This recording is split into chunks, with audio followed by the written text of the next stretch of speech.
kapan perubahan yang kita inginkan ini bisa terjadi? Makanya, saatnya kita bicara di sini, di rubrik Lombok FM Bicara. Tempatnya membicarakan hal-hal yang tidak pernah dibicarakan. Bicara sekarang atau tidak sama sekali. Nah, siapakah yang mau bicara saat ini? Inilah rubrik Lombok FM Bicara.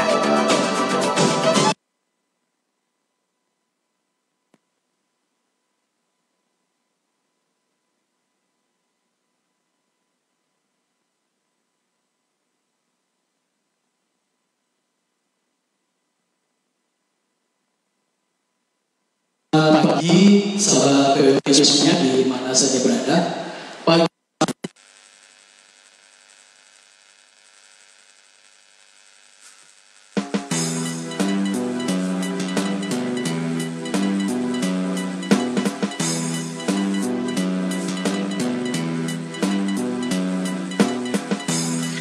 Assalamualaikum warahmatullahi wabarakatuh. Selamat pagi, sahabat PWT semuanya di mana saja berada. Pagi hari ini satu spesial bagi Persatuan Wartawan Lombok Tengah bisa melaunching Presto.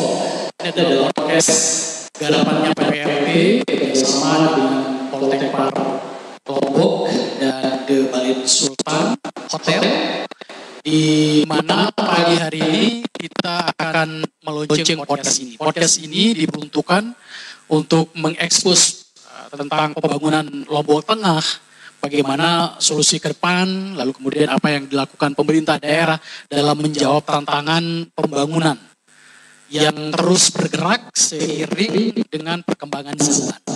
Dan pada pagi hari ini kita kedatangan tamu istimewa, Pak Bupati Lombok Tengah, Bapak Haji Lalu Fatahudari, CP MAP.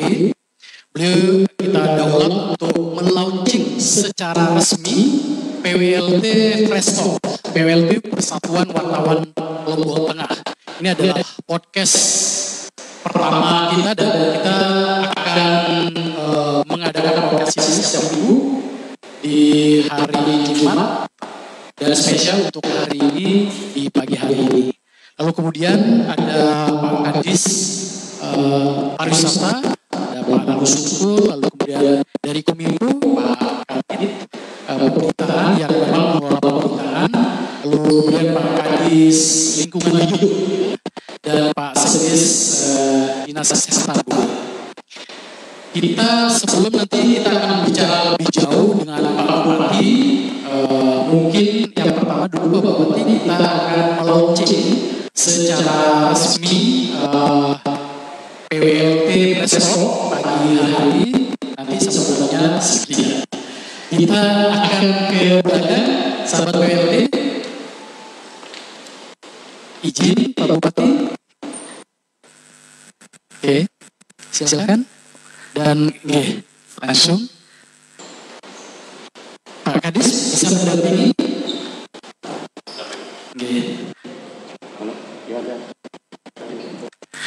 Memotong Vita,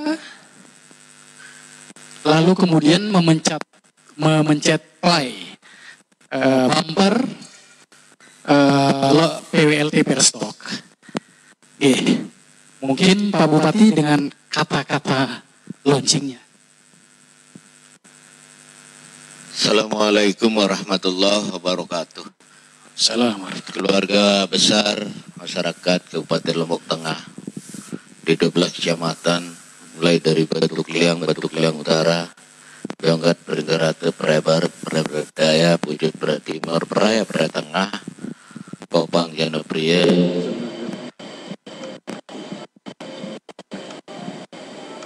Pucuk, Timur, sudah 12 kecamatan di 1.825 desa yang tersebar dan 164 desa dan kelurahan. Saya menyampaikan apresiasi dan terima kasih yang seluas-luasnya kepada saudara-saudara yang bergabung di Persatuan Wartawan Lombok Tengah, PWLT Lombok Tengah, yang hari ini berkolaborasi dengan Poltekpar Lombok dan Balin Sultan Hotel. Dan ini merupakan hal yang sungguh luar biasa, mampu bersinergi jadi dari terobosan-terobosan yang mampu memberikan pelayanan, cerita, persoalan, masalah, pergerakan, baik kesehatan, pendidikan, bangunan, apa saja yang ada di Kabupaten Lombok Tengah. Melalui podcast ini, kami berharap seluruh kepala dinas jika sudah terjadwal tentu hadir, lalu kemudian menyampaikan apa yang sedang, akan, dan dimulai untuk dilakukan, dikerjakan di Kabupaten Lombok Tengah, agar seluruh masyarakat tahu dan akhirnya seluruh masyarakat juga bisa ambil bagian untuk ikut serta berpikir, lalu kemudian ikut serta membangun, ikut serta memberikan sumbangsi pemikiran, tenaga, dan lain sebagainya untuk kemaslahatan pembangunan Kabupaten Lombok Tengah secara menyeluruh. Karena itu pada kesempatan ini kami menyampaikan apresiasi dan terima kasih kepada rekan-rekan PWLD, dan dengan izin Allah Subhanahu wa Ta'ala dan izin kita semua tentunya hanya Tuhan yang mampu menggerakkan hati dan pikiran manusia. Maka pada hari ini Jumat tanggal 27 Desember 2024 di akhir tahun ini resmi kami meluncurkan podcast PWLD Presdo Kabupaten Lombok Tengah dengan ucapan Bismillahirrahmanirrahim. Kita berikan aplaus. Lalu kemudian menekan tombol play bumper dipencet.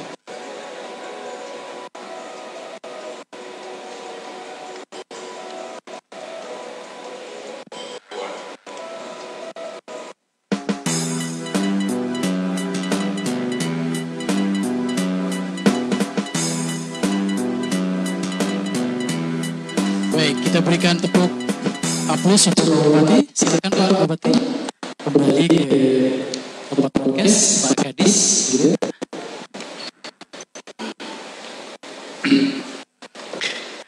Baik, sahabat PWLD, kita akan mulai podcast kita hari ini dan spesial Pak Bupati bisa hadir. Kita akan banyak bicara, mengulas karena beliau kemarin sudah diberikan amanah lagi untuk memimpin Lombok Tengah 5 tahun ke depan. Kita tahu bahwa ada satu yang menarik kemarin Pak Bupati soal Mas Mirah. Kita langsung saja Pak Bupati. Ini Mas Mirah ini makhluk apa? Semacam apa? Mungkin di debat kemarin ya karena terbatas waktunya orang tidak bisa menyimak lebih lengkap. Tapi sekarang mungkin Pak Bupati bisa menjelaskan yang lebih detail sedikit soal Mas Mirah ini. Kenapa namanya Mas Mirah, kemudian apa poin-poin terpenting nanti sebelum kita ngobrol tentang pariwisata, publik, dan juga pembangunan SDM. Karena ada terobosan yang sangat luar biasa dari Pak Bupati soal adanya politik, kita akan dengarkan dulu seperti itu. Silakan. Terima kasih. Selamat pagi dan salam sejahtera untuk kita semua. Ibu Sekretaris Kesehatan dan Dinas Lingkungan Hidup, kemudian Kepala Dinas Pariwisata, Kepala Bidang Kominfo, kemudian rekan-rekan PWLD, Rantor yang saya banggakan, saya cintai. Hadirin keluarga besar Kabupaten Lombok. Jadi sesuai dengan Mas Mirah itu adalah akronim mandiri, berdasarkan dan sejahtera. Mas itu ya Mas, logam mulia. Lalu kemudian Mirah itu adalah batu permata yang bagus sekali. Maka kalau kita ibaratkan Lombok Tengah ini seperti logam mulia, seperti batu permata ya. Kalau ada Mirah delima, Mirah menjangan, itu ada. Maka hamparan pantai, hamparan laut, hamparan padi, sawah, seluruh air terjun, sumber daya alam harus dijaga seperti Mas Mirah itu.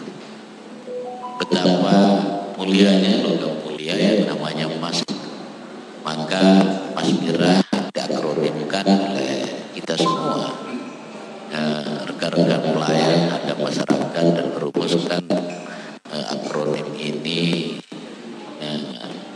dari mandiri, bersaing, dan sejahtera.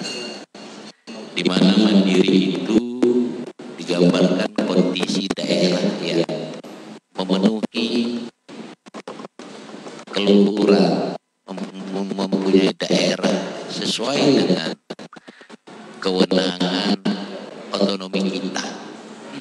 Nah, otonomi daerah. Karena itu harus dikawal seperti kita menjaga emas tersebut. Lalu kemudian ada sejahteranya, gambarkan masyarakat Lombok Tengah yang makmur, bebas dari kemiskinan dan ketidakadilan, dengan akses yang memadai terhadap pelayanan dasar, dan hidup dalam lingkungan yang sehat dan aman. Berbicara layanan dasar itu panjang. Ada semua kita yang hadir, nanti ada sekretaris dinas kesehatan, kemudian masuk pendidikan juga, dan lingkungan hidup, berikan jaminan bagaimana kondisi lingkungan kita hari ini dan ke depan.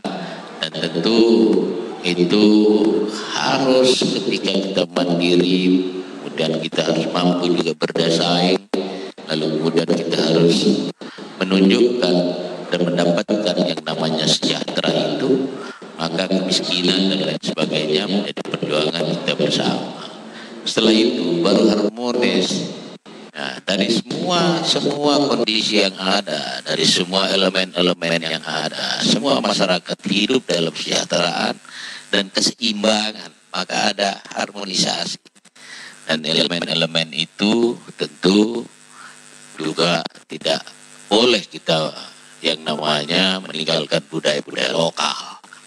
Nah, dari semua itu ada mandiri, kemudian ada bersaing, ada sejahtera, lalu kemudian ada keharmonisan di dalamnya, maka diakronimkan menjadi MASMIRA.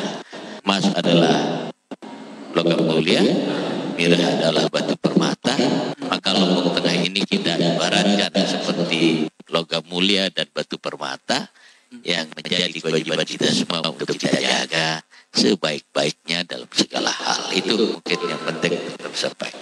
Walaupun tujuannya memang akronim tadi Pak Bupati ya, ada lebih apa ya, kalau kita melihat dari akronim tadi bahwa tujuan 5 tahun ke depan ini bukan saja menjaga ya, tapi ada visi-visi yang harus tercapai.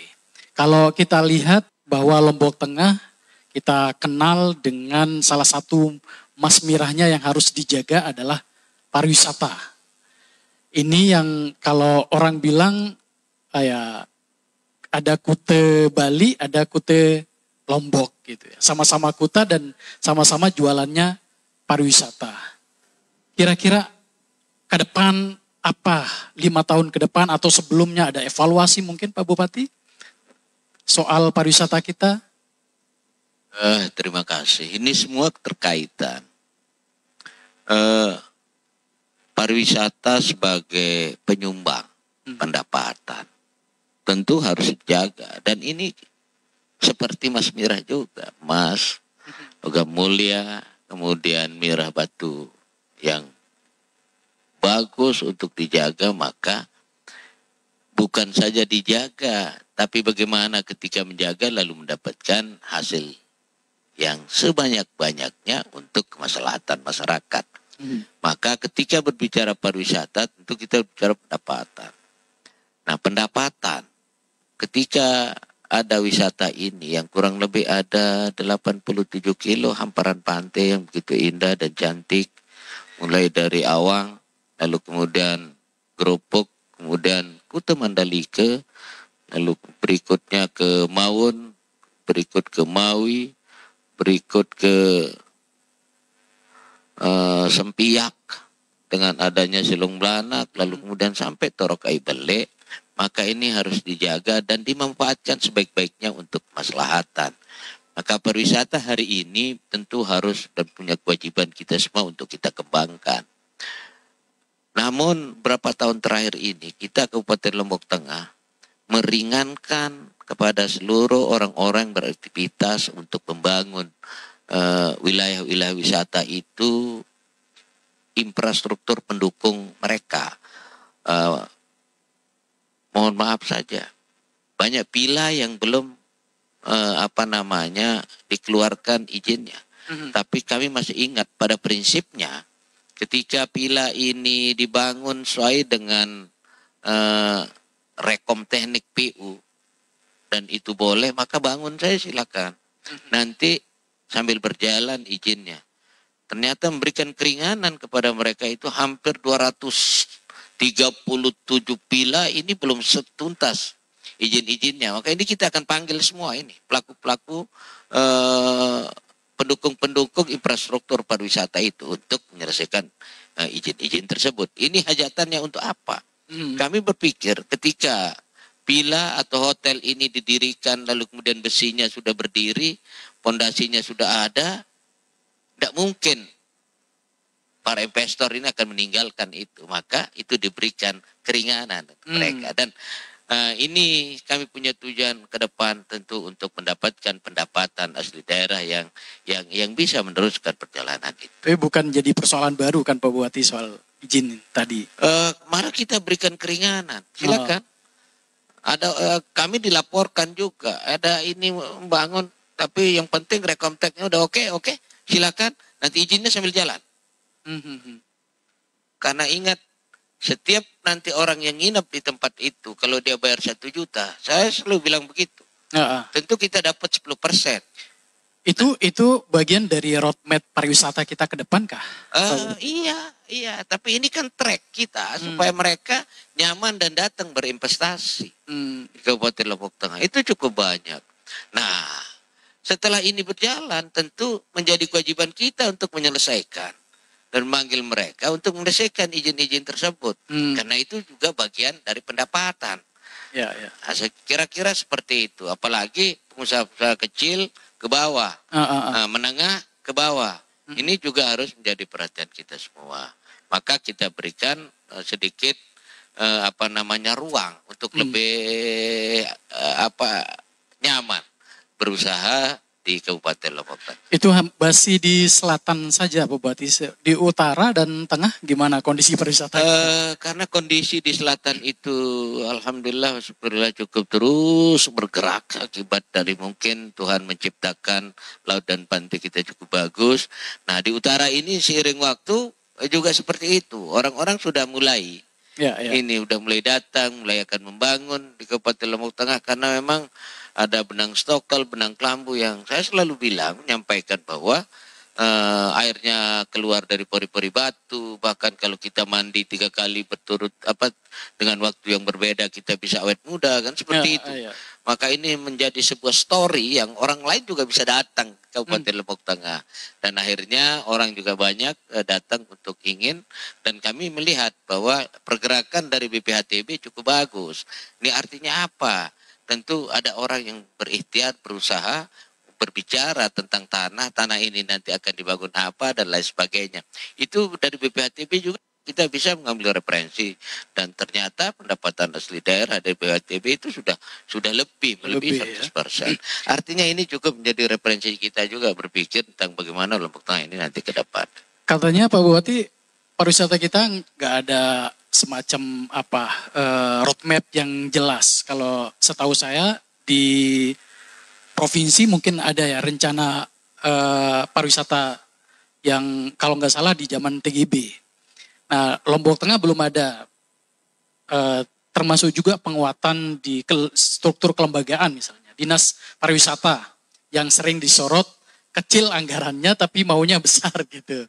Nah, kira-kira menjawab seperti itu seperti apa Pak Bupati? Baik. Jadi saya selalu mengatakan kita ini ingin hebat, tapi lini-lini lain juga harus diperhatikan. Bukan di pariwisata itu saja orang berbicara tentang bagaimana pengembangan pariwisata itu sendiri. Sekarang misalnya contoh, ketika hotel-hotel itu terbangun. Bagaimana caranya hotel itu terbangun? Kita bicara juga keamanan. Nah, itu. Kita bicara juga lingkungan. Iya. Lalu kemudian kalau tidak aman, bagaimana hotel itu akan dibangun? Apakah lalu hari ini kita anggarkan keamanan di dinas pariwisata? Tidak. Ya, ya. Ini harus diingat. Iya. Ya tentunya di Pol PP. Itu satu. Kedua, ketika kita menerbitkan perbub misalnya, untuk wilayah wisata, apakah kita akan anggarkan di dinas pariwisata? Kan tidak. Kita harus pikir siapa pengawal perbub itu. Tentu Pol PP. Iya, iya. Kita harus sebar itu barang. Selanjutnya, di wilayah wisata itu, infrastruktur yang masuk-masuk ke kampung-kampung itu, yang namanya jalan harus di-hotmake. Apakah karena kita bicara dinas pariwisata lalu kemudian akan kita poskan di dinas pariwisata? Di pariwisata ya. Kan harus diposkan di dinas PU. PU ya. Iya. Maka pendukung dinas pariwisata itu banyak. Berbicara lingkungan.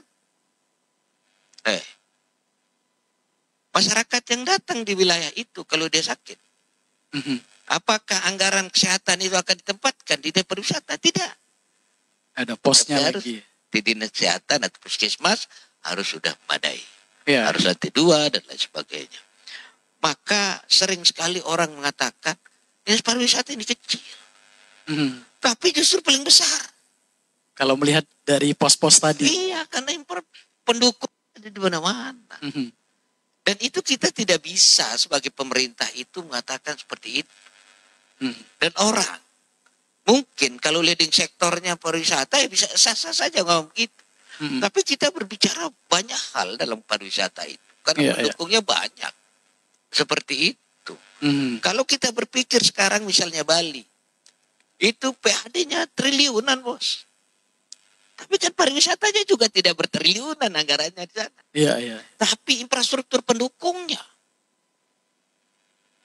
itu melekat. Maka dinas pariwisata harus bersinergi dengan semua pihak. Sekarang, orang ramai datang ke sana. Buang sampah. Kalau tidak jelas tempatnya. Apakah Anda akan anggarkan dinas pariwisata? Di pariwisata. Ada lingkungan hidup yang harus pikirkan. Nah, semua ini tuh harus tersinergi. Artinya di kelembagaan juga dinas pariwisata dituntut punya inovasi Harus yang lebih. Harus berinovasi. Justru kami melihat dan memandang dinas pariwisata itu hebat itu. Harus mampu bersinergi dengan semua pihak. Ketika jalan ini rusak, gang ini penting karena orang-orang bule akan lewat di tempat itu, maka dia harus datang ke dinas PU. Ini loh Pak. Harus selesaikan. Karena pendapatan di sini sekian. Iya. Dan itu sah-sah saja. Maka tidak boleh ego sektoral. Ya, tidak boleh ego sektoral. Maunya PU saja paling banyak. Tidak. Tapi memang kebutuhan untuk berbagai macam hal. Iya. Saya dengan leading sektornya tentu. Menggarap mana? Menggarap sumber-sumber pendapatan. Berarti tidak benar kemudian kecil anggaran di pariwisata maunya gede tadi ya Pak Bupati ya. Karena sudah ada pos-pos masing-masing. Ya, kami melihat begini. Contoh kasus dana alokasi khusus yang ditempatkan di dinas pariwisata. Kalau ada orang berbicara tentang itu. Nah, memperbaiki, merehabilitasi kondisi dan keadaan lapangan hajirin misalnya. Nah, seperti itu. Ya itu yang melekat hanya di sini. Dilihat besar. Tidak dibawa juga ke selatan. Nah, seperti itu. Oke. Tidak dibawa juga ke selatan. Tapi hanya ada di sini. Baik. Iya. Artinya banyak memang yang harus dikerjakan oleh dinas pariwisata. Namun anggaran untuk mengarah ke arah itu mungkin kecil. Contoh. Desa wisata bertaraf internasional. Kita SK-kan desa wisata bertaraf internasional. Tapi kan harus sudah mulai berbicara tentang infrastruktur dasar. Jalannya kita dulukan. Sebentar dulu, begitu rame, baru berpikir juga tentang bagaimana marketingnya, bagaimana. Seperti itu. bagaimana menjual wilayah wisata itu, bagaimana membuat map ketika ini menjadi paket wisata. Itu dinas pariwisata. Oke. Ya. Selain penguatan kelembagaan Pak Bupati, ada juga penguatan SDM di SDM pariwisata khususnya. Kita tahu ada Poltekpar Lombok yang akademisnya juga digodok juga SDM pariwisata di sini. Sejauh ini sebenarnya apa yang bisa diambil Pemda dari situ? Terima kasih. Banyak hal. Pelatihan perlu diketahui bahwa di Dinas Tenaga Kerja, khususnya unit pengelola teknis tenaga kerja, itu tetap ada pelatihan-pelatihan. Nah, kehadiran Politekpar Nusa Tenggara Barat, khususnya ada di Kabupaten Lombok Tengah, sangat memberikan dampak yang cukup signifikan untuk peningkatan sumber daya manusia di bidang pendidikan, khususnya pariwisata. Dan hampir semua dan hampir banyak, dia tidak akan pernah diterima di seluruh titik-titik pusat-pusat wisata kita kalau mereka tidak punya ilmu. Maka jadi waiter, kemudian jadi koki, lalu kemudian jadi guidingnya, kan itu orang-orang yang sudah mendapatkan pelatihan, mendapatkan ilmu.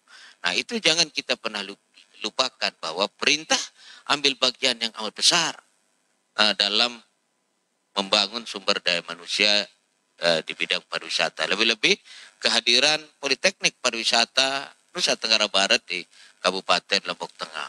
Dan bukan hanya itu, orang-orang luar yang bersekolah di tempat ini juga orang tuanya datang. Dia nginep kemarin di hotel depan bandara itu. Orang tuanya. Dia bayar 1 juta semalam. Kita dapat 100.000. Itu keterkaitannya semua. Ini dampaknya bukan saja tentang sumber daya manusia, tapi dampak terhadap pendapatan. Tapi Pak Bupati pegang data nggak kira-kira ada berapa banyak SDM Poltekpar ini yang masuk ke bisnis pariwisata? Itu teknis ya. Itu teknis ya. Kami lebih pada kebijakan dan tentu ikut bersama teman-teman untuk pikir hari ini dan hari besok. Sama saya bilang, kenapa Bapak gaji marbot masjid? Marbot masjid itu sama tugasnya seperti guru. Kalau guru ngajar dari jam 6.30 sampai jam 2, setelah itu marbot masjid. Allahu Akbar, orang tua memerintahkan, kamu naik ke masjid, kamu pergi mandi, kamu pergi wudhu, kamu pergi sekolah, kamu pergi mengaji. Nah, artinya apa? Tugas-tugas ini bukan hanya guru saja, tapi sampai marbot masjid juga menjadi guru. Menjadi dan lain sebagainya.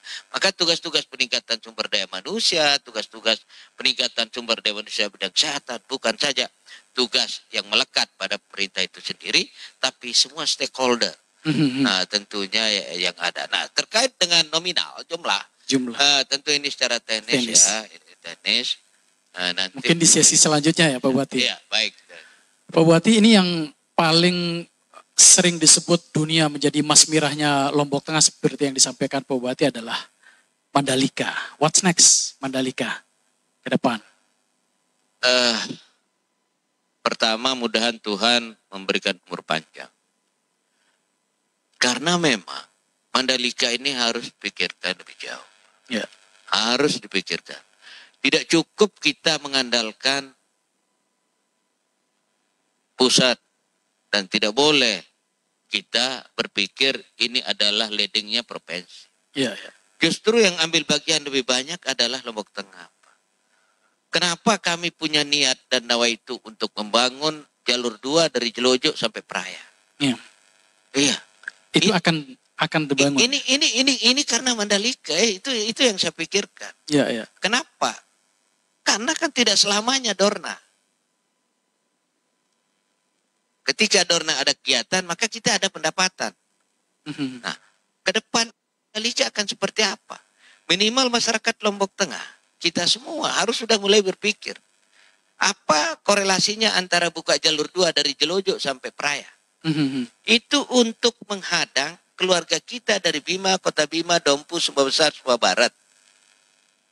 Lalu kemudian Lombok Timur, kami sudah hitung kurang lebih ada 2.500.000-an, kurang lebih loh ya. Iya, iya. Ada 2.500.000. Itu kalau mau ke Mataram, ketika kita sudah buka jalur 2 dari Jelojok sampai Praia, maka dia akan lewat sana.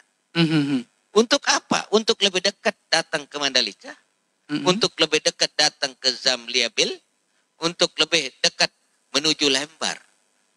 Maka kita hadang dia dengan jalur 2 itu.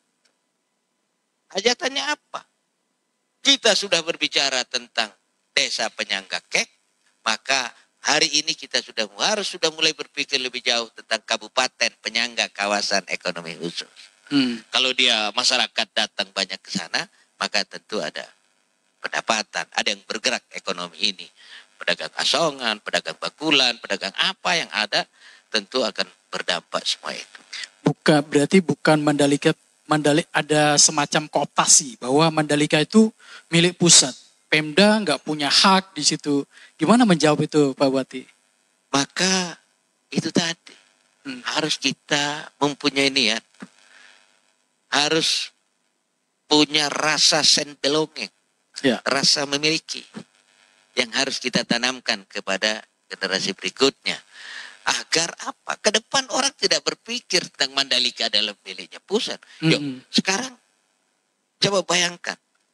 Ketika pusat mengadakan kegiatan yang notabene adalah kontrak antara Dorna dengan pemerintah pusat, lalu kemudian kita dapat apa?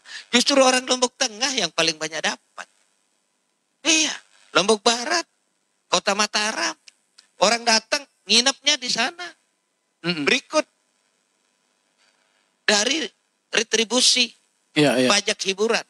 Itu sekali bisa dapat 12 miliar, 10 miliar. Walaupun per 1 tahun. Tapi ada pendapatan. Siapa yang dapat? Ya orang Lombok Tengah. Justru keluarga besar masyarakat Lombok Tengah yang menikmati hasilnya. Dan itu kita tidak boleh lupakan dan pungkiri nanti kubur nikmat kita. Iya. Maka Lombok Tengah justru harus bersyukur dengan adanya Mandalika ini. Nah, namun kita, agar kita merasa memiliki harus kita jaga, dan lain sebagainya.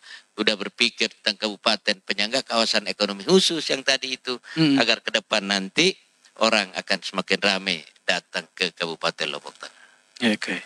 Tapi dampak multisektoralnya sudah kelihatan lah ya Pak Bupati ya? Alhamdulillah wa syukurillah, kalau kita berhitung, udah luar biasa. Saya selalu mengatakan, jangankan 60.000, 10.000 aja orang datang. Berapa orang pecah bannya, berapa orang yang butuh minyak, berapa orang yang butuh makan. Berbicara makan, berapa ribu ton beras, berapa ribu ton daging, berapa ribu ton sayur mayur. Itu tentu multi efek dari adanya kawasan tersebut. Lagi-lagi saya katakan, itu semua kita harus ingat bagaimana pemerintah pusat memberikan kegiatan-kegiatan tersebut di sini, dan akhirnya berdampak positif bagi keluarga besar masyarakat Lombok Tengah. Kalau itu kita lupa, kalau itu kita tidak jaga, maka kita juga problem. Iya.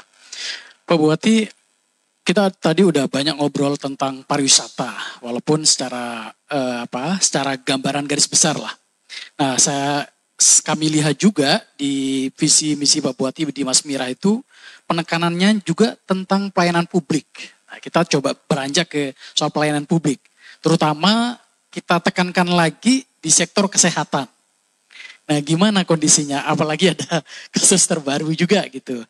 Gimana pemerintah menjawab itu? Dan what's next? 5 tahun ke depan apa pembenahan yang Pak Bupati akan lakukan?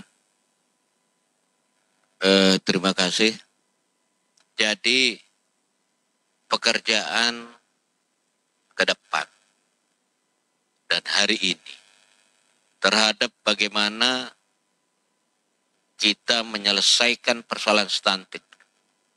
Saya selalu mengatakan stunting ini harus tuntas. Stunting ini pekerjaan berat dan kita tidak pernah mampu menyelesaikan ini tanpa kebersamaan. Masyarakat Lombok Tengah tidak bisa tinggi. Ngelamar jadi polisi tentara tidak bisa. Ngelamar jadi pegawai repot sekali. karena orangnya pendek-pendek. Ya. Nah ini tidak boleh terjadi. Maka tugas penyelesaian stunting harus menjadi skala prioritas. Dan ini adalah bagian dari pelayanan dasar. Termasuk juga rumah sakit. Rumah sakit ini sebagai pelayanan dasar yang ansih melekat setiap hari. Puskesmas yang kurang lebih ada 29 rumah sakit. Kita punya ada 1, kemudian swasta ada 2. Ya. Ada 1 lagi rumah sakit provinsi Mandalika. Pun peralatannya sering sekali orang juga ke rumah sakit kita. Sering sekali juga orang ke rumah sakit provinsi. Ya. Namun itu hal kami anggap itu namanya sinergitas kolaborasi saja. Sehingga ada hubungan-hubungan emosional antara kabupaten dan provinsi. Namun kita juga berharap orang-orang Lombok Tengah tetap berobat di tempat ini. Ya. Termasuk kemarin ketika kita menyelesaikan stunting, lalu kemudian ketika kita mampu menurunkan angka kemiskinan, maka kita dapat penghargaan dari pemerintah pusat. Ya, ya. Nah, bahkan kita dapat duit. Saya menyampaikan 6 miliar itu untuk menambah dana-dana DAK dan peralatan-peralatan tentang bagaimana alat-alat cuci darah yang ada di rumah sakit. Ini hajatannya untuk apa?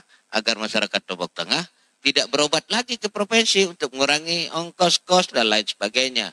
Maka cuci darah cukup di Kabupaten Lombok Tengah dan tidak perlu pakai kartu BPJS repot-repot cari surat keterangan miskin dan lain sebagainya, cukup membawa KTP. Cukup membawa KTP. Iya, KTP ini kenapa bisa? Karena Lombok Tengah sudah universal health coverage. Universal secara menyeluruh health kesehatan coverage jaminan. Ya, Diberikan jaminan secara menyeluruh di Kabupaten Lombok Tengah. Sehingga ada pemikiran teman-teman ini ke depan. Ya. Ada pemikiran teman-teman ini ke depan. Juga berbicara tentang kami ada program namanya GSS. Geria Santri Sehat. Khusus untuk santri. Nah, Geria Santri Sehat. Kenapa kita berbicara santri?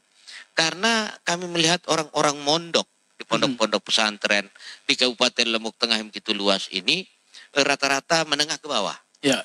Ya, rata-rata menengah ke bawah. Maka santri juga banyak yang cerdas-cerdas, yang hebat-hebat. Ya. Bahkan ada yang kita sekolahkan jadi dokter, para penghafal Quran itu. Nah, siapa yang akan memperhatikan anak bangsa ini? Sementara fakir miskin dan anak-anak terlantar juga dipelihara oleh negara. Dan yang belum tentu orang-orang yang di pondok-pondok itu adalah orang-orang yang kaya, yang hebat-hebat. Ya. Tapi otaknya cukup bagus. Maka siapa yang akan menjaganya? Nanti hajatannya setiap 3 hari, 4 hari ada bidan perawat standby di pondok tersebut. Di pondok pesantren tersebut, dokter mungkin 1 kali seminggu. Ya. Karena kita keterbatasan dokter dan keterbatasan dokter hampir di semua negeri loh ini ya. Keterbatasan dokter itu. Maka akan diatur sedemikian rupa. Secara petunjuk teknisnya kami sedang buat ini. Oh ini belum, tapi akan dilakukan. Insya Allah nanti setelah pelantikan, lalu kemudian kita lonceng. Nanti Geria Santri Sehat ini akan kita lonceng untuk kemaslahatan anak-anak kita di Kabupaten Lombok Tengah yang nyantri. Berarti tenaga kesehatan yang datang langsung. Iya, yang datang nanti. Nah, nanti akan mengarah ke ada pemikiran bahwa bidan perawat dokter mungkin 1 kali Jumat, 1 kali seminggu, 2 kali sebulan mungkin, 1 kali sebulan akan turun ke masyarakat untuk ngecek kondisi kesehatan masyarakat itu. Iya. Ya, karena ini kesehatan ini adalah layanan dasar yang sangat vital untuk selanjutnya masyarakat bisa berkarya setelah mereka sehat. Oke. Pak Bupati, kalau kita lihat secara infrastruktur kesehatan kita sebenarnya udah bagus ya. Kalau kita ngecek bahwa di puskesmas juga udah bagus, di rumah sakit juga udah bagus. Mungkin di persoalannya manajemen dan keterpaduan mungkin. Kira-kira begitu ya? Ini terjadi. Contoh kasus misalnya, kemarin ada persoalan meninggal. Pertama, saya akan mengatakan memang setiap orang pasti akan menghadapi yang namanya maut tersebut. Yeah. Nah, apakah hari ini, besok atau lusa. Seperti itu. Tapi kami tidak akan mengatakan bahwa orang ini meninggal karena memang sudah ajalnya. Tidak. Iya. Nah, tidak. Nah, namun ikhtiar kesehatan itu penting. Tapi juga perlu kita berhitung. Jumlah penduduk Lombok Tengah ini ada 1.091.000 hari ini. Kalau terjadi kecelakaan seperti itu, 1 atau 2 dari 1.090.000 penduduk. Iya. Itu berapa itu? 0,00002%. Apakah saya akan mengatakan wajar? Kalau akan saya mengatakan wajar, nanti pihak keluarga juga marah. Iya. Nah, kan begitu. Tuh. Belum lagi teman-teman sebagai pengawal kondisi dan keadaan Lombok Tengah, ada LSM, ada macam-macam. Iya. Kan ini susah diperdebatkan. Bahkan ada yang marah-marah langsung ke rumah sakit gitu. Bahkan ada yang marah-marah langsung ke rumah sakit. Iya. Padahal ini 0,000. Nah, saya baca di media dan saya tanya, meninggalnya di mana? Di perjalanan. Nah, kenapa? Karena terlambat memberikan informasi ke rumah sakit. Pihak puskesmas ditanya, sudah nyampaikan enggak? Sudah nyampaikan enggak? Sudah Pak, tapi tidak respect ke rumah sakit. Iya. Pertanyaannya, apakah saya akan mengatakan, memang itu orang sudah mau meninggal dunia? Kan salah juga kita sebagai pemerintah. Betul. Namun ini yang harus diperbaiki.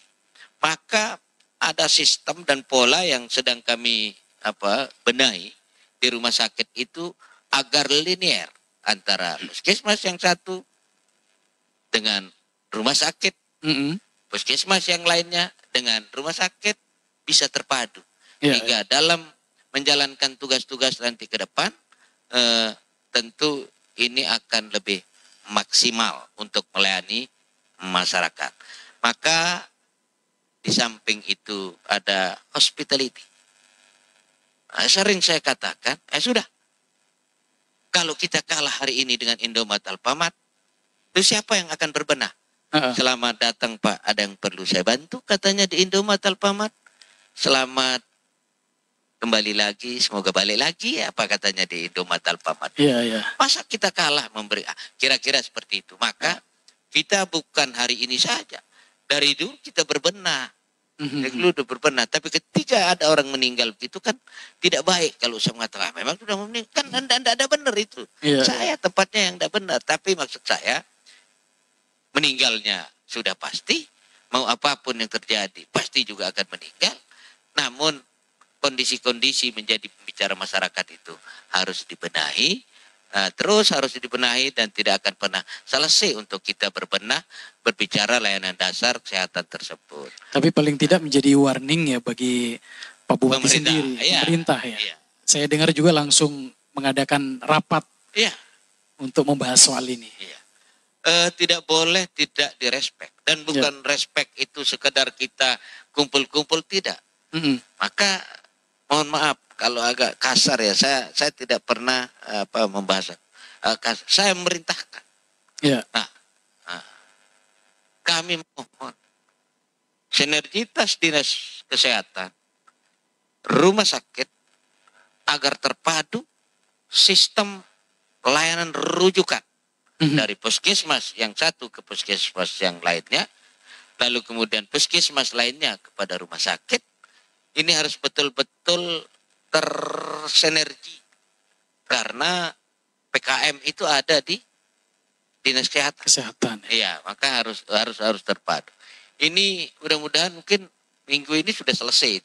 Ya, agar tidak terjadi lagi hal-hal yang menjadikan pertanyaan banyak orang dan menjadikan persoalan juga di keluarga kita, di masyarakat kita yang ada di Kabupaten Lombok Tengah. Ada semacam miss begitu ya Pak Bupati. Oke, kalau ini di sektor pelayanan publik, selain kesehatan yang menjadi sorotan, juga ada kemudahan yang diberikan oleh pemerintah daerah, misalnya adanya MPP. Nah sejauh ini sebenarnya sudah dirasakan oleh masyarakat dampaknya mall pelayanan publik ini. Mungkin dinas kesehatan juga ada di situ juga ya, semua. Tapi ada juga persoalan-persoalan. Nah kira-kira evaluasinya apa Pak Bupati dan apa lagi nanti? Makasih. Jadi mall pelayanan publik ini hajatannya agar seluruh kegiatan perizinan melekat ada di MPP. Ya. Sehingga di MPP itu bukan 10-15 dinas, tapi semua. Iya. Semua dinas harus hadir dan ambil bagian duduk, termasuk sumber daya manusia di tempat itu. Untuk apa? Untuk melayani seluruh perizinan, seluruh kegiatan yang menyangkut dengan izin dimaksud. Iya. Izin apa saja, sehingga dekat dia. Maka disebut satu atap. Nah, dan alhamdulillah pada waktu itu kita yang pertama di Nusa Tenggara Barat. Nah, ke depan tentu ini menjadi evaluasi kami. Nah, dinas apa saja yang belum maksimal bersinergi dengan dinas-dinas lainnya yang ada di mall pelayanan publik tersebut. Iya. Nah, termasuk di sana kan juga ada Perbankan. Iya. ada forum koordinasi pimpinan daerah, Perkompinda. Iya. Ada pengadilan, ada kejaksaan di sana. Mhm. Nah, sehingga apa yang diurus? Termasuk polisian. Iya, Jadi seperti itu. Ketika mereka ditangkap kemudian ada persoalan terhadap SIM dan lain sebagainya, bisa ngambil seperti itu. Sehingga tidak capek. Iya. Efektivitasnya lebih maksimal. Kalau kita studi komparasi Pak Bupati, kalau di luar daerah misalnya di salah satu daerah, tamu pemerintah daerah itu nggak akan dikasih pulang kalau nggak ke MPP karena ada jualan juga di situ produk-produk daerah. Apa di MPP juga ada inovasi seperti itu? Begini, kami berikhtiar 1 tahun yang lalu untuk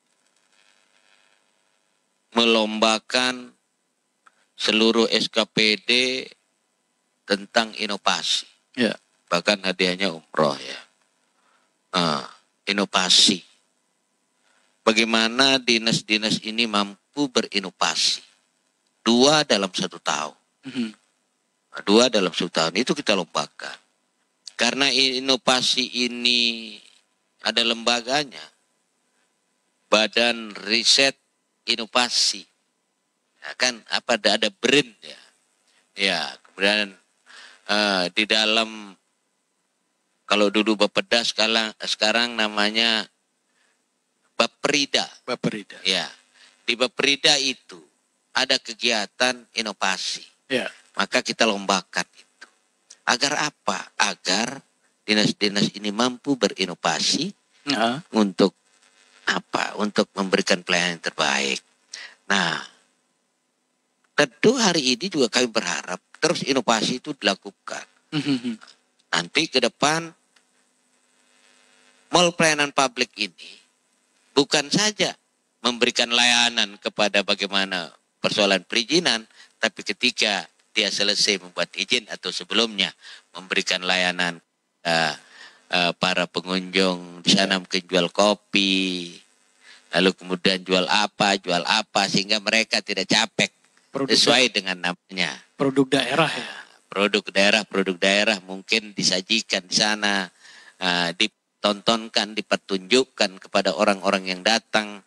Ini seperti apa, ini dibuat di mana, orang tahu akhirnya produk-produk daerah tersebut. Termasuk memberikan pelayanan konsumsi dan lain sebagainya di tempat itu. Sehingga tidak jauh mereka setelah mereka melakukan aktivitas di mall pelayanan itu. Nah, itulah sebabnya teman-teman di MPP harus berkreasi terus, tidak boleh berhenti untuk bagaimana mall pelayanan itu menjadi tempat yang ramai. Dan tapi, itu boleh. Pak Bupati belum dapat laporan data mungkin dari MPP berapa perizinan yang sudah? Sudah tidak tahu ratusnya, saking banyaknya ya. Iya. Ya, saking banyaknya. Mungkin ini secara teknis ya. Nanti pada kesempatannya mungkin mereka diundang. Iya. Nah, seperti apa nanti banyak sekali saya ingat di waktu debat itu takut salah saya, yang jelas sudah cukup banyak ya orang-orang buat perizinan. Tapi peran Kominfo udah bagus ya untuk mensosialisasikan keberadaan MPP atau belum? Ada masih masyarakat? Kominfo punya bagian tentunya untuk menjelaskan kepada khalayak. Bagaimana fungsi dan tugas dari mall pelayanan tersebut. Nah, itu banyak sekali kami dengar dan kami baca di mana-mana. Tugas-tugas itu melekat untuk bersosialisasi. Ini sinergi antara Kominfo dengan MPP sendiri.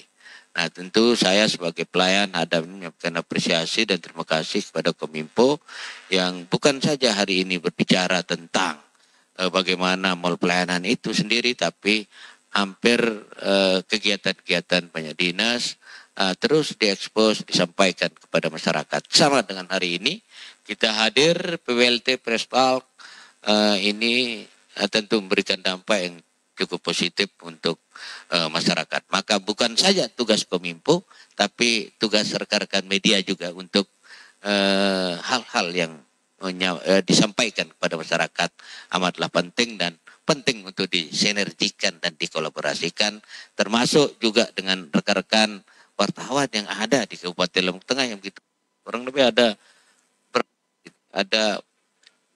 lebih dari 60 ya. Ya, lebih dari 60. Tapi apapun itu adalah masyarakat Indonesia dan apapun dan siapapun itu adalah masyarakat Nusa Tenggara Barat dan siapapun wartawan itu adalah keluarga besar Kabupaten Lombok Tengah yang harus berkolaborasi, bersinergi dengan Kominfo, dengan semua kita yang ada sehingga menyampaikan hal-hal yang terbaik. Kemudian ada kritik dan saran, itu adalah hal yang biasa bagi kita. Karena kolaborasi ini yang paling penting dulu untuk kita utamakan. Poin terakhir Pak Bupati soal ngobrolin Mas Mira ini, soal peningkatan IPM. Nah, kita tahu bahwa Pak Bupati kemarin juga menjadi salah satu ininya juga ya. Fokusnya soal beasiswa. Nah, ada terobosan soal mensekolahkan atau anak yatim memberikan beasiswa. Nah, sejauh ini keadaannya seperti apa? Terima kasih, pertama apresiasi dan terima kasih kepada seluruh keluarga besar masyarakat Lombok Tengah, wabil khusus seluruh pegawai-pegawai negeri. Seluruh pegawai negeri. Kami kenapa menyampaikan itu? Setiap bulan pegawai negeri itu bersedekah Rp5.000. Itu kalau kami kumpulkan bisa 600-an juta itu ya. Bisa 600-an juta sebulan. Itu iuran tiap bulan? Bukan iuran, itu sedekah. Iya, supaya tidak keliru. Itu sedekah. Karena kalau sedekah itu memberikan kepada non-muslim juga tidak ada masalah. Kalau sedekah itu yang tidak boleh itu zakat. Kalau zakat berikan kepada non-muslim itu tidak boleh. Harus pada sama. Ya, kalau sedekah itu ke mana saja boleh. Itu sedekah. Ya, sedekah ini setiap bulan. Tapi kadang-kadang namanya juga sedekah. Ada yang mau, ada yang tidak. Pernah mundur, pernah maju, pernah 800, pernah 600, pernah 500, pernah 400 juta dan seterusnya. Setiap bulan. Nah, ya, itu ada di bank. Nah, itu hajatannya untuk apa? Untuk menyekolahkan penghafal Quran. Penghafal Quran ini ada kategorinya. Nah, kategorinya apa? Tidak mampu. Tidak mampu seperti apa? Tidak boleh anak pegawai negeri. Ya. Berikut kalau punya tanah 1 hektar jangan. Nah, berikut harus menghafal Quran 30 juz. Harus? Iya, harus. Karena 30 juz itu ada 6.666 ayat. Nah, kenapa kami sampaikan begitu? Karena kami berpikir bahwa kalau nama-nama obat di dunia ini anggap berapa ribu gitu kan. Ada 2, 3, 4, 5 ribu misalnya. Ayat Al-Quran aja 6.666 ayat dilahap oleh dokter ini. Oleh penghafal Quran ini. Nah, kalau ini jadi dokter kira-kira gimana? Nah, itu dalam pemikiran kita. Maka kombatren, susitan, paracetamol, antalgin, pasti dilahap ini sama penghafal Quran ini. Nah, maka dasar-dasar pemikiran itu di samping dokter juga sangat terbatas, maka kenapa kita tidak sekolahkan para penghafal Quran ini menjadi dokter? Sekarang dokter saja ya, tidak ke jurusan lain? Ada. Dulu kan ini jumlahnya setelah kita tes dengan kategori yang saya sampaikan tadi, tidak boleh anak pegawai negeri dan seterusnya. Ada 18 orang. Ya, ya. 10 orang ini jadi dokter, 8 ini jurusan lain. Ada perawat, ada bidan, ada apoteker, ada lingkungan juga. Karena hajatannya apa? Kita akan bangun rumah sakit yatim hafiz namanya di Labulie. Rumah sakit yatim hafiz ini hajatannya adalah untuk nanti ketika mereka selesai kuliah, mereka harus bekerja di rumah sakit yatim hafiz. Dan itu kita sudah buatkan fakta integritas anak-anak kita yang sedang sekolah dokter ini. Iya, iya. Sudah buatkan fakta integritas. Fakta integritasnya kurang lebih, kalau selesai nanti bersekolah di tempat itu, harus bekerja di rumah sakit yatim hafiz untuk menggratiskan seluruh anak yatim dan orang tua jompo berobat di tempat itu. Sekarang berapa anak yatim sudah hafiz? Ada 10. 10 ya. Ya, kemudian ada 8 jurusan lain. Kemudian sekarang ini semester ganjil ya, berarti semester 5 ya. Semester berapa? Saya lupa ya. Nah, yang jelas per setiap 6 bulan setengah, per 6 bulan dibayarkan SPP-nya. Cukup besar itu. Iya, iya, iya. Ya, cukup Karena besar. kedokteran. Karena kedokteran. 1 kali masuk itu 500 juta ya. Maaf, dikasih dispensasi 100 ya. 1 kali masuk 400, kali 10 orang, udah 4 miliar. Masuk saja. Nah, belum lagi yang lainnya kan gitu. Tapi sudah ada kerjasama dengan kampus-kampus juga Pak Bupati ya? Itu tadi kan diberikan kemudahan 100 juta. Iya, iya, iya. Ya. Kemudian hal-hal lain mungkin yang langsung melekat ke anak-anak kita yang ada hari ini di kampus-kampus tersebut, ada di UNRAM, ada di Bliza dan seterusnya. Ada diberikan kemudahan. Nah, mudahan ini bisa berjalan sehingga ke depan anak-anak kita begitu selesai, lalu kemudian mereka mampu memberikan yang terbaik untuk masyarakat. Oke, baik. Terakhir Pak Bupati, soal ini juga hajatannya kan untuk meningkatkan IPM, makanan bergizi, gratis. Nah, ini juga program pemerintah pusat memang. Tapi aplikasinya seperti apa di Lombok Tengah kira-kira nanti? Baik, terima kasih. Memang cukup menjadikan bukan isu ya, menjadikan obrolan nih bagi masyarakat, pengusaha dan lain sebagainya. Namun banyak SKPD, banyak orang, banyak lembaga ikut serta. Ya. Nah, seperti apa petunjuk teknisnya? Kita belum pernah dipanggil, kita belum mendapatkan petunjuk teknisnya, karena sementara ada yang dikerjakan oleh teman-teman tentara, ada yang dikerjakan, tapi itu dalam bentuk fisik, misalnya dapur umumnya, ada lagi teman-teman lain, saya tidak tahu ya siapa yang merintahkan, nyari data-data SD berapa, SMP berapa. Ada lagi teman-teman lain nyari macam-macam jarak tempuh dari SD ini ke dapur, dari SD ini ke itu ada. Lebih jauh petunjuk teknisnya belum kita dapatkan. Apakah nanti ke depan dan apakah ini adalah uji coba? Tentu di kabupaten lain juga sudah mulai ya uji cobanya. Ya, mudah-mudahan ini uji coba di Lombok Tengah ini bisa berjalan. Sehingga mungkin nanti ke depan pemerintah akan memadukan sistem-sistem itu menjadi sebuah SOP yang bagus ke depan, sehingga masyarakat dan anak-anak didik kita mulai dari MI, MTS itu bisa mendapatkan layanan berikan makan gratis yang bergizi untuk mereka. Itu yang paling penting. Berarti 5 tahun target kita IPM kita Pak Bupati berapa ya kenaikannya nanti ke depan? Apakah ada target khusus? Tentu sebagai seorang pelayan hadap masyarakat, saya tidak akan bicara angka yang jelas, karena kita berbicara kesehatan, karena berbicara kesejahteraan, karena berbicara pendidikan, itu harus kita genjot sehingga IPM ini bisa mampu kita angkat nanti ke depan. Itu yang penting, dan alhamdulillah syukurillah peningkatannya cukup bagus kita di tahun ini, dan kami merasakan IPM itu tidak mampu dilihat, tapi kita hanya mampu merasakan.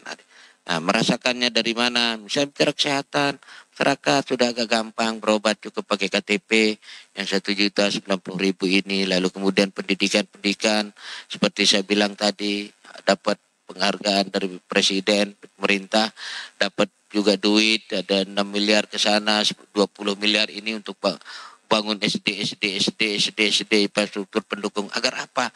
Agar anak-anak ini nyaman belajar, agar guru nyaman mengajar, dan akhirnya kita punya keyakinan ketika kesehatan ini semakin baik, pendidikan ini semakin bagus, kesejahteraan dia baik, maka RT pun kita sudah mulai ala kadarnya, kader-kader posyandu sudah mulai diperhatikan.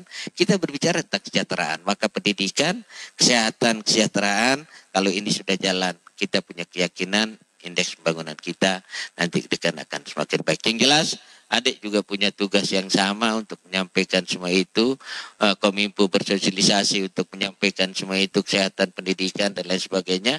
Semua kita punya tugas dan tanggung jawab yang sama untuk kedepannya. Saya ucapkan terima kasih. Baik, karena waktunya sudah mepet Pak Bupati, terakhir mungkin sebagai kata terakhir, kebetulan sektor pelayanan publik kita ada, pariwisata ada. Di sini apa kira-kira penekanan Pak Bupati untuk bisa mensukseskan visi misi Mas Mira ini ke depan 5 tahun sesuai dengan target yang sudah di breakdown sendiri oleh Pak Bupati? Saya berharap, makasih Pak Kadis yang hadir pada kesempatan ini, ego sektoral jangan pernah terjadi. Ego sektoral jangan pernah terjadi. Tidak boleh SKPD itu karena dekat dengan Bupati, karena dekat dengan TAPD, Tim Anggaran Pemerintah Daerah, lalu kemudian karena dekat dengan Pak Wabub, dekat dengan Sekda, lalu kemudian semau-maunya datang mengatur dan memohon, meminta anggaran itu. Ya. Karenanya kita tidak boleh ego sektoral dalam hal ini. Tentu kriteria, ukuran standar, aturan yang harus dilakukan ketika musrenbang. Kenapa ada musrenbang? Kenapa ada musrenbangdes, kecamatan, kabupaten? Karena untuk mengukur sejauh mana kebutuhan yang penting dan mendesak ini. Maka kita berharap jangan sampai ada ego sektoral. Itulah sebabnya satu SKPD dengan lainnya harus bersinergi dan berkolaborasi. Maka kami tetap mengatakan kalau hari ini SKPD A punya kegiatan, maka mungkin nanti teropnya dari SKPD 1, mungkin snacknya dari SKPD 2, mungkin kursinya dari SKPD A atau B, dan C, dan seterusnya. Maka sinergitas ini sangatlah penting untuk kita kedepankan. Kalau orang Sasak mengatakan patuh-patuh hentan, maka itu semua harus dikolaborasi. Kalau ini bisa terjadi, kita malah akan tambah ringan. Akan bertambah ringan dalam segala hal. Tapi Mas Mira ini udah dipahami semua oleh bawahan Pak Bupati ya? Semua kita SKPD, saya pikir sudah tidak ada persoalan, karena mereka adalah orang-orang intelektual, visi misi juga ada, mereka bisa baca, lalu kemudian tidak tutup kemungkinan besok ini per satu SKPD juga bisa hadir di tempat ini, untuk menyampaikan bagaimana Mas Miranya di masing-masing SKPD sesuai dengan leading sektornya. Oke, terakhir Pak Bupati, karena waktu Pak Bupati mungkin jarang-jarang bisa hadir di podcast ini untuk masyarakat. Karena di periode kedua ini Pak Bupati terpilih lagi, apa kira-kira yang ingin disampaikan? Kepada keluarga besar masyarakat Kabupaten Lombok Tengah, yang kurang lebih ada 1.091.000 ini, yang berada di 12 kecamatan, di 182.825 kadusan, di 154 desa. Saya mengucapkan apresiasi dan terima kasih. Legalitas, lalu kemudian konsep-konsep pemikiran kita tentang membangun, tentu kita berharap sama. Karena tidak ada pemerintah di atas dunia ini yang ingin mensengsarakan rakyat. Dengan segala kekurangan, tentu kami membutuhkan sumbang syarat pemikiran dengan segala kelebihan. Tentu ini harus dipertahankan untuk menyeimbangkan kekurangan tersebut. Kami punya keyakinan manusia tempat yang salah, maka sumbangsaran pemikiran seluruh keluarga besar masyarakat Lombok Tengah untuk membangun Kabupaten Lombok Tengah agar lebih baik dan lebih bagus sangat kami harapkan dan kami tunggu. Karena Fathul Nursyah tidak akan mampu melakukan suatu tanpa kebersamaan di antara kita semua. Lagi sekali apresiasi seluas-luasnya. Pilkada sudah selesai. Kami punya keyakinan apapun itu adalah yang terbaik, bukan untuk Fathul Nursyah, tapi untuk masyarakat Kabupaten Lombok Tengah. Kami berdoa dan berharap semoga kita semua mendapatkan barokah dalam menjalankan tugas-tugas seharian kita. Terima kasih. Indah billahi taufiq wal hidayah. Assalamualaikum warahmatullahi wabarakatuh. Waalaikumsalam warahmatullahi wabarakatuh. Terima kasih Pak Bupati, Pak Kadis, Pariwisata, Lingkungan, Sekdes Kesehatan, dan Pak Kabid di Kominfo. Kita akan undang bergiliran seperti yang diarahkan Pak Bupati nanti agar masyarakat lebih paham lagi, lebih mengetahui lagi apa kira-kira yang dikerjakan. Kadang-kadang nih masyarakat karena belum pernah diberitahu, kadang-kadang bergumam, apa sih kerjaannya? Kadis ini apa sih kerjaannya, dinas ini? Nah, mungkin itu pesan yang ingin disampaikan oleh Pak Bupati tadi, sehingga arahannya kita akan terus memberikan sosialisasi kepada masyarakat secara bergiliran nanti, secara teknis. Baik, sahabat PWLT Fresh Talk, kita akhiri Fresh Talk hari ini, dan tentu kita berterima kasih Pak Bupati sudah melaunching dan menjadi narasumber perdana kita di pagi hari ini, Jumat 27 Desember 2024, dan insya Allah kita akan ketemu lagi setiap hari Jumat nanti di pukul 16.00 WITA. Saya Budiman mengucapkan terima kasih kepada semua yang sudah nonton dan hadir juga di studio kita di Balai Sultan Hotel Lombok, dan tentu kolaborasi dengan Poltekpar Lombok. Saya Budiman, pamit undur. Wassalamualaikum warahmatullahi wabarakatuh.